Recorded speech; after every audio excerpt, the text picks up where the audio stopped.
The following program is sponsored by The Greek, Ely's Radio Shack dealer at 570 Ottman in downtown Ely, and brought to you as a public service by Georgetown Media in Ely, Nevada.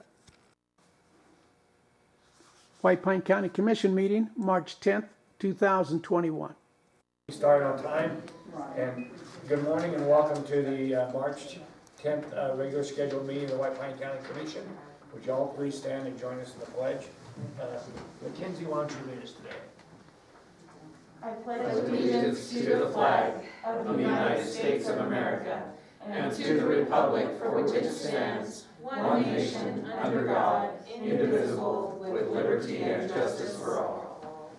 Okay, as is customary, the first moment is for meditation, prayer, whatever you'd like to do, so take this moment of silence.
Okay, we will open up the meeting, and the first item on the meeting is public comment.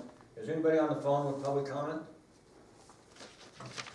I've seen not anybody in the audience with public comment. George?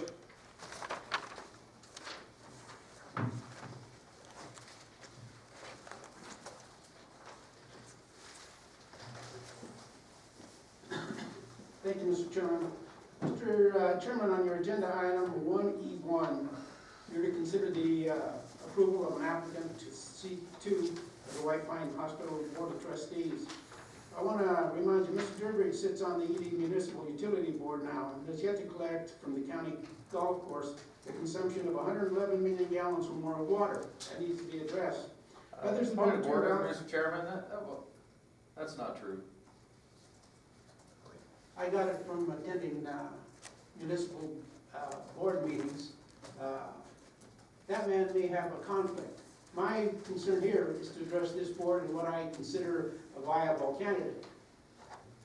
I want to remind you that others have been turned out, and I personally have been physically escorted out of City Hall under the threat of trespass 4 different times for trying to make a payment on a building for my residence. Once one is late for 90 days, when water is turned off and forced to move out, according to NRS, which states you cannot reside in a dwelling without water, so-called law. George, that's city business, that's not us. No, I'm talking about the qualifications for people and equality. Well, let's, I have a right to speak my mind during public comment. if it's pertinent to the county. It is, Okay. it is. You're just about to appoint people to a board, and I'm concerned about those applicants. Andy Bath sits on the Regional Planning Commission, has not yet addressed, along with other board members, numerous violations that have been reported to the Planning Commission. I want to know, does he plan to resign from the Planning Commission if appointed?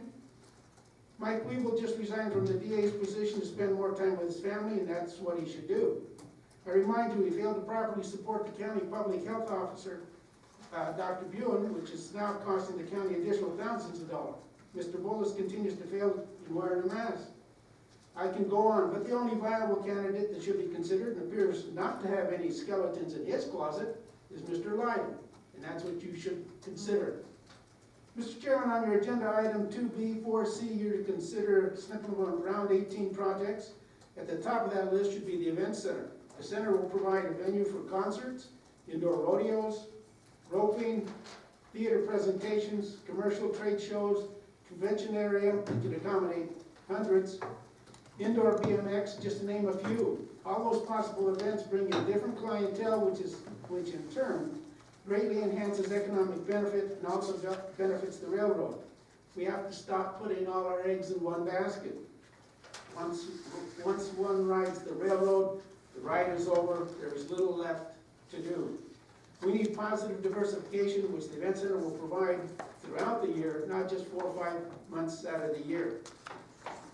I want to remind you that the Heritage Park needs to be scrapped. National studies show that you do not build a park next to a truck stop. You're inviting trouble. That's not going to enhance this community. Mr. Chairman, on your agenda item 2B4F, you to consider a grant application to Tour and Rec Board for a mural at the Justice Center. The Justice Center is not a tourist attraction. What kind of mural do you plan to put up? A Van Gogh? Maybe a Van Kemp? Owned by the county commission?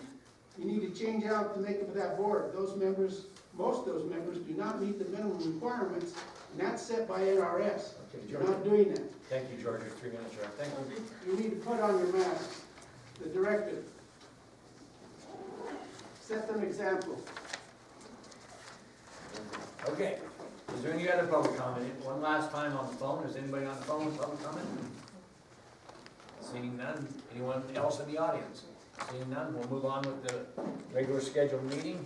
And the first item on the meeting is is on page 2, item A. It's the 8:30 time. It's the budget workshop. Item 1 is the FY22 budget workshop / discussion / for possible action. The direction on fiscal year 2022 budget for ancillary services, communities, revenue, payroll, and preliminary discussion involving all departments covered during the budget workshop to balance the budget. We'll turn this over to Elizabeth. Elizabeth?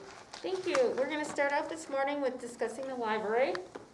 And so, for the library, that's your first department under tab 8. And there has been no increase in the number of FTEs requested for this department. All wages and benefits have been adjusted as we have previously discussed. And I would like to let Lori Romero go ahead and take it from there. Good morning. Morning. Good morning.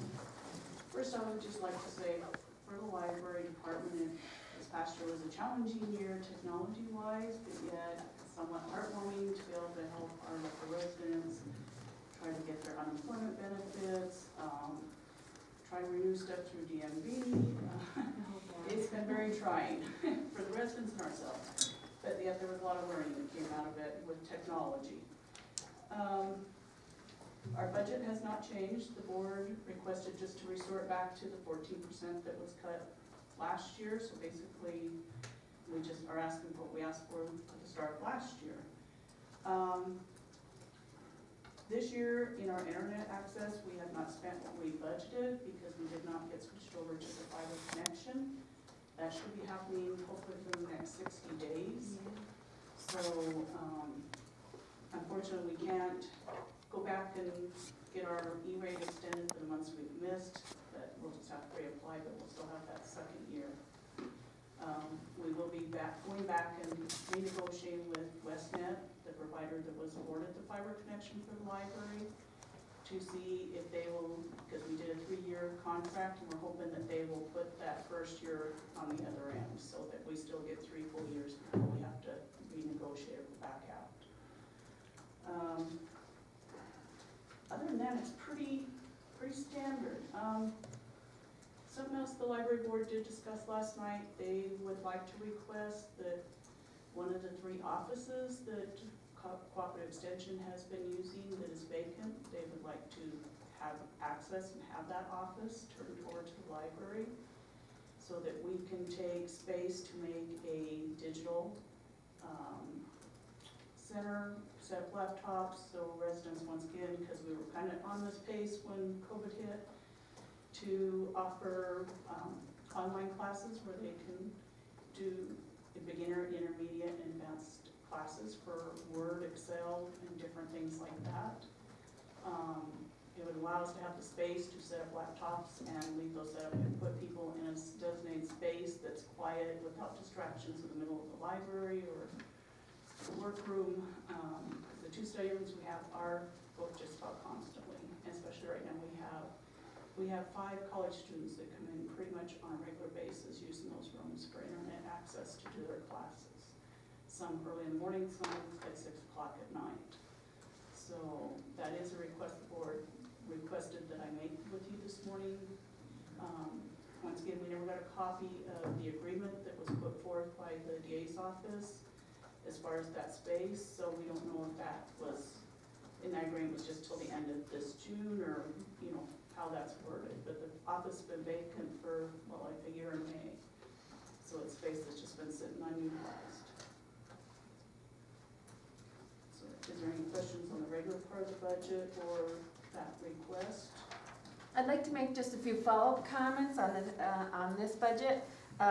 First of all, the amount, I did adjust the internet access amount from what was initially put into the budget to what Lori's note indicated, that she had said the 7/1 to 6/30 for 22 would be 13,788. So I did adjust that amount. I was not clear as to whether that was net or if that's gross, but for the way this works, because my understanding is this is E-rate supplemented funds, is you have to book the full amount of the expense and then you add the revenue on the other side, because you have to show those federal revenues and expenditures coming through. So I'll work with Lori on that and we'll have that corrected before we hit tentative.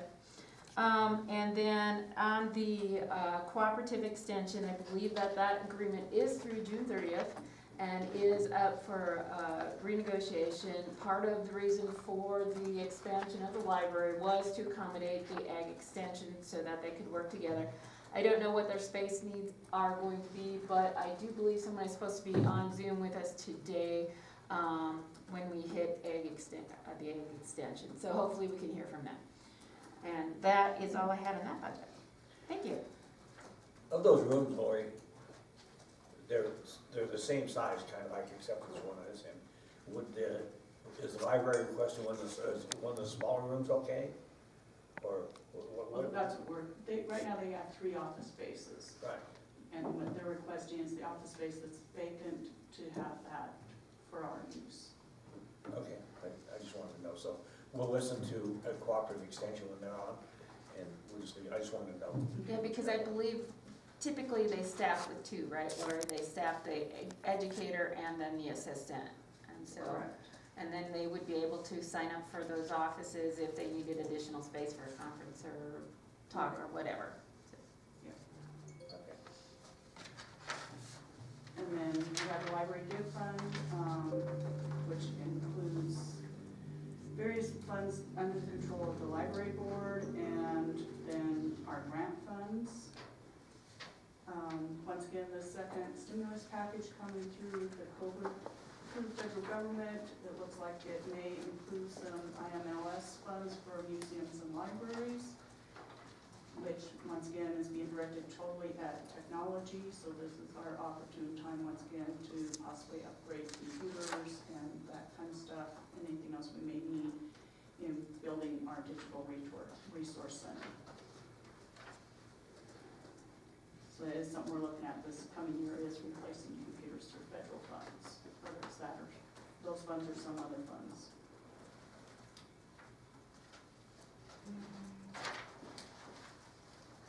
So I don't know if you have any questions on the gift fund.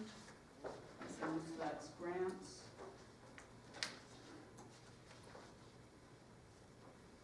And something else the library did recently accomplish is the board, we got our photo kiosk so the community can now come in and print photos, and they're ecstatic.